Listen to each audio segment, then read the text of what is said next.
Viva el Chile! On vient du bout du monde pour le voir, mais surtout pour le déguster.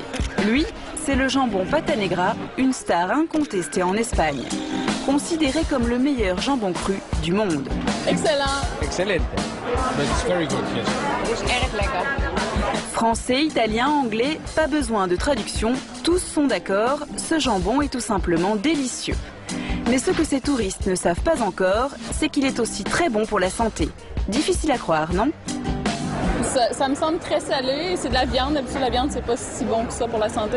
Eh bien si, mademoiselle peut se resservir sans culpabiliser, même si cela paraît incroyable, le jambon pata negra est bon pour le cœur. Nous allons vous expliquer pourquoi. Direction les pâturages de l'Extrémadure, la région du sud-ouest de l'Espagne. Je vais vous présenter le porc ibérique. J'en ai 525 ici. Le porc ibérique est une race unique, élevée seulement dans cette partie du monde. Un cochon différent, déjà par la couleur. Il n'est pas rose, il est noir, de la tête aux pattes, d'où son nom de pata negra. Dans la famille de Francisco, on élève cette race de père en fils. Et pourquoi ils sont si bons? Eh bien parce que tout ce qu'ils mangent ici est naturel et qu'ils vivent en permanence à l'air libre. Parmi leurs aliments, un va faire toute la différence. Voici le gland. C'est ça le secret du jambon ibérique. Le gland, la bellota en espagnol. Le cochon ne se contente pas d'en grignoter quelques-uns, il en absorbe 10 à 11 kilos par jour, soit plus d'une demi-tonne au cours de sa vie. C'est ce qui va donner la saveur si particulière au jambon pata negra. Mais pas seulement, car en plus d'apporter du goût, le gland est chargé d'acide oélique, le même que l'on trouve dans l'huile d'olive, un acide qui prévient les maladies cardiovasculaires.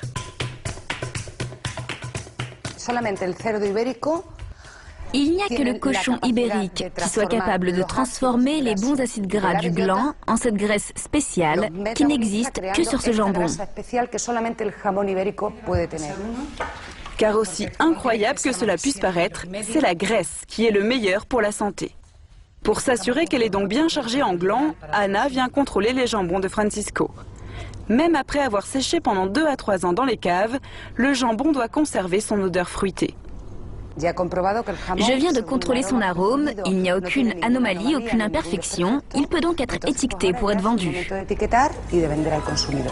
Le verdict d'Anna est bon. C'est elle qui délivre le label de qualité dans la région. Et depuis quelques mois, elle accroche une nouvelle étiquette. On peut y lire « Fondation espagnole du cœur », ce qui signifie que les médecins eux-mêmes recommandent sa consommation. On a constaté que la consommation de jambon ibérique de notre appellation d'origine diminue le mauvais cholestérol. Du jambon pour faire baisser son taux de cholestérol? Oui, vous avez bien entendu. C'est en tout cas ce qu'a révélé l'étude de cet éminent professeur de l'hôpital de Badajoz. Nous avons constaté une baisse radicale du cholestérol, une baisse évidente du cholestérol LDL, celui que l'on nomme vulgairement le mauvais cholestérol. Et en plus de cela, ce produit maintient le bon cholestérol, celui que l'on appelle le HDL. Une étude réalisée grandeur nature, car Antonio s'est rendu chaque jour dans cette maison de retraite. Pendant 6 semaines, pensionnaires et personnel ont mangé une ration de jambon, mais pas n'importe lequel. Le pata negra, le fameux cochon nourri au gland. En cuisine aussi, Florianza a suivi ce régime particulier. J'en mangeais matin et soir, tous les jours, 75 grammes le midi et 75 grammes au dîner. C'est alors produit un surprenant phénomène. J'ai vu mon cholestérol baisser et moi qui prends vite du poids, et ben là, rien. Comme par magie, le cholestérol a baissé.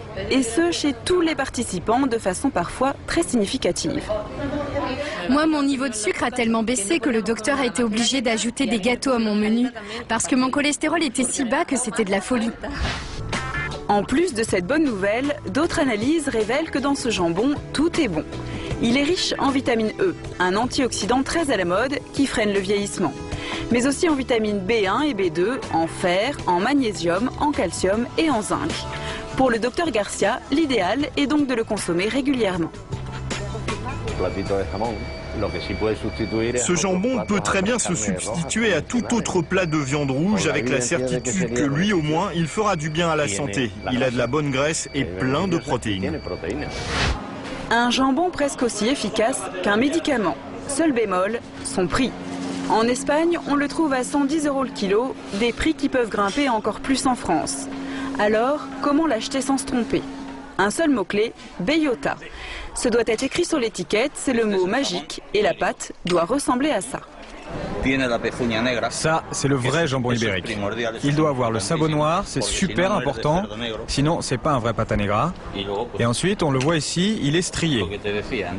C'est un jambon qui a plus de graisse, mais elle est différente car elle est infiltrée dans la chair.